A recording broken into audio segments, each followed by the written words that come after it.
देखिए, जितना मैं अपराध शास्त्र को समझता हूं एक पत्रकार के नाते, जी। मैं मानता हूं जब दिया बुझने का वक्त आता है तो वो वक्त आ गया कि नहीं, इस बात की सूचना इस बात से मिलती है कि उस बदमाश के इर्द गिर्द रहने वाले जो उसके विश्वस्त थे, क्या वो मारे गए पुलिस की मुठभेड़ में, अन्यथा वो पुलिस के शिकंजे में आ गए। अगर वो परिस्थिति बन जाए तो हम लोगों ने बहुत सारे इस ढंग के कांड देखे हैं 30-35 साल की यात्रा में। तो उसके बाद जो मेन टारगेट है वो बहुत दूर नहीं रहा, कभी नहीं रहा।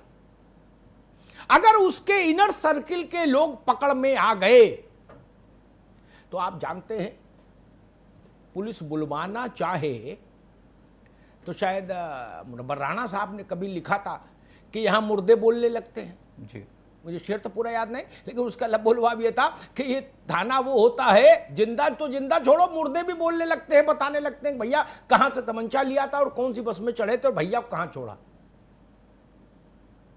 वो परिस्थितियां बन गई। हां, दो बातें जरूर मेरे जहन में हैं। पहले तो मैं एक आरंभिक टिप्पणी में दो बातों पर ये जरूर कहूंगा कि इसी मंच पर, इसी महापंचायत के कार्यक्रम में 3 दिन पहले हमने कहा था कि अनंत देव को हटाइए वहां से, एसटीएफ से। जांचकर्ता की विश्वसनीयता असंदिग्ध होनी चाहिए। अनंत देव कटघरे में खड़े हैं, यह जांच का नेतृत्व नहीं कर सकते। कल रात सरकार ने वो निर्णय लिया। वह निर्णय न्याय के पक्ष में खड़े होने की प्रतिबद्धता की अनुगूंज है। जी। दूसरा, कल हमने कहा था, इसी मंच पर फिर याद दिलाऊं कि विकास दुबे को तो चलिए भूसे में सुई की तरह ढूंढा जा रहा है, समझ में आता है। 10 राज्यों की पुलिस लगी है, 10-15 हजार से ज्यादा पुलिस पर्सनल लगे हैं, ठीक है, समझ में आती बात। लेकिन जो विनय तिवारी और के शर्मा, ये जो दरोगा और इंस्पेक्टर है, जो वो विकास का चरणामृत पी के अपने को कृतकृत्य करता रहा इतने वर्ष वहां चौबेपुर में, इसको तो जेल भेजो।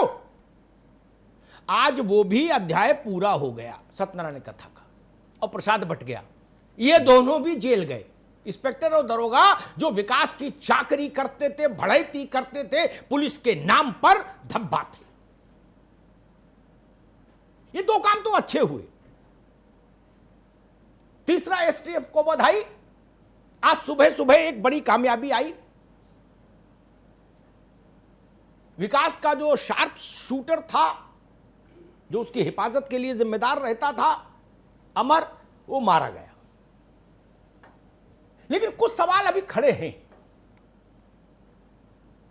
हम लोगों ने अपने अनुभव से यह भी देखा, बड़ा नाजुक मसला है, इसलिए इसको बहुत सलीके से रखूंगा, क्योंकि अभी तो सब कुछ अधर में है।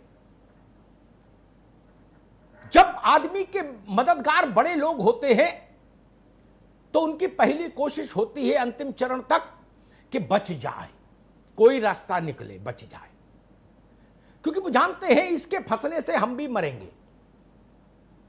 और जब होता है कि नहीं बच रहा, तो मेरा तजुर्बा कहता है, राजेश राय जी उसकी तस्दीक करेंगे, तो बदमाश के जो प्रभावशाली खैरख्वाह होते हैं सफेद पोश, वो कहते हैं फिर ये मर जाए, जिंदा नहीं रहे, या तो पुलिस की पकड़ से बाहर रहे, इतनी व्यवस्था हम लोग कर दें, और अगर इतनी ना कर पाए तो फिर मर ही जाए, ताकि बोले ना कभी।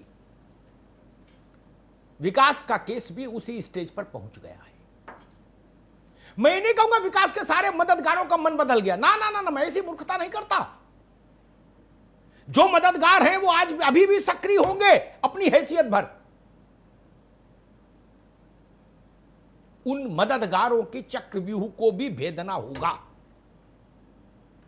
ये जो 4-5 राज्यों का भ्रमण करता विकास घूम रहा है, यूं ही तो नहीं घूम सकता ना। बहुत सारी चीजें हैं, इस तरफ से उस तरफ तक सब शरीके जुर्म है। आदमी या तो रिहा है या जमानत पर फरार।